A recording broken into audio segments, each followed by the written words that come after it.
Hi everyone, I'm going to show you how to create and edit in the style of Marilyn Henrion. So just have a look at some of their pictures. There we go.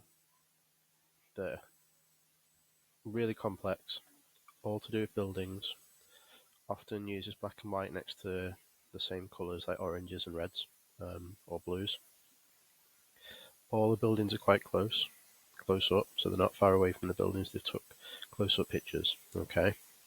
There's loads of different types, loads of different styles, but there's normally a colour scheme. For example, this one, colour scheme, is blues against monochrome in the background. This one, warm colours against the black and white. So there's quite a few things you can do.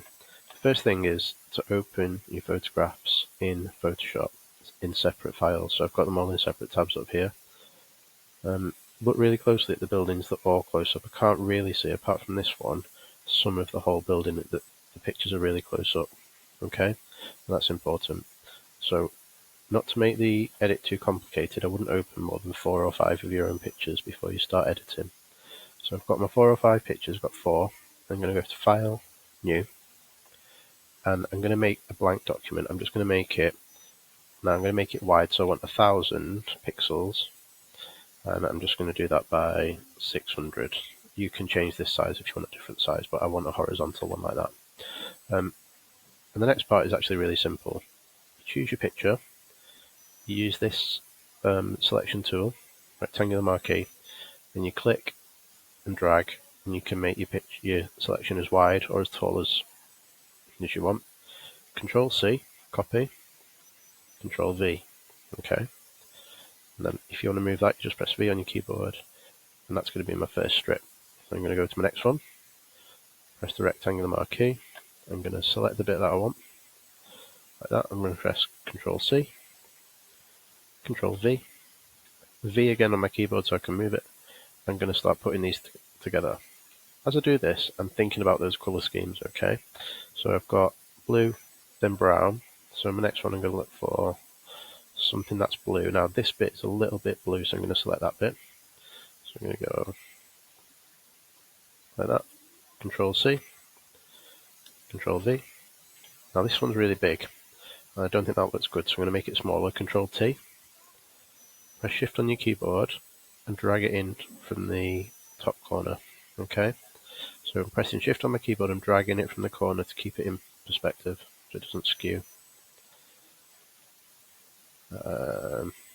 Actually, I think that looks quite good. So, and then press Enter when you're happy with that. So I'm going to go back to my initial one. Now, if I try and move that, I'm going to cut it by accident. So press Undo. I can only move a selection, and these dotted lines are the selection, when I've got a selection on my mouse. So you need to make sure you've got this pressed, basically, and then I can move it. So I'm going to choose a different bit.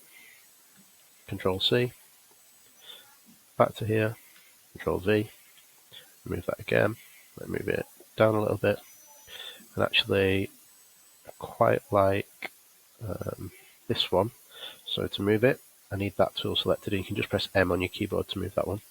I'm going to do this little bit here. Control C to copy it. Control V to paste it. I think that looks a bit too big again, so Control T. Press the Shift. Drag it in from the corner. Drag it in. I don't want it exactly the same as the other one because it'll look a bit too similar. What I might do now is flip this one, so I can go to Edit, Transform, Flip Horizontal. Okay.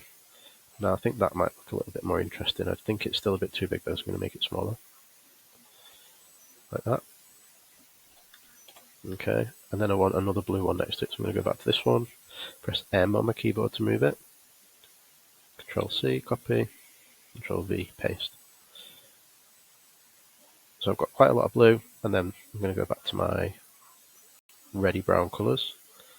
If you want to select a different bit, if you don't like that selection, you can just press M on your keyboard again and just click somewhere else like that, and you can do your selection like that. So Control C, Control V, and I would basically, I think that one could be a bit bigger, so I'm going to make that bigger like that. I would basically fill this, okay, And just be careful that you've got loads of layers. So you can hide and view layers like that. It might be worth thinking about making some of these into one layer, and to do that, you select the top one and then go down to the bottom, but before you press it, press Shift on your keyboard and select them all like that, and then you can right click and you can merge the layers. Okay, so they all become one layer now. So what I could do to save a bit of time is duplicate that layer, Control J, like that, and start making patterns, which is quite nice. Or I could edit, transform, flip that horizontal, but that looks a bit, not sure about that, so maybe that's a little bit more interesting. Or I could edit, transform, flip it vertical, and start moving it up and down a little bit like that. So it could get really complicated, okay? And the main thing is that you think about the colors that you use and the arrangement that you make. Okay, so have a little go at that.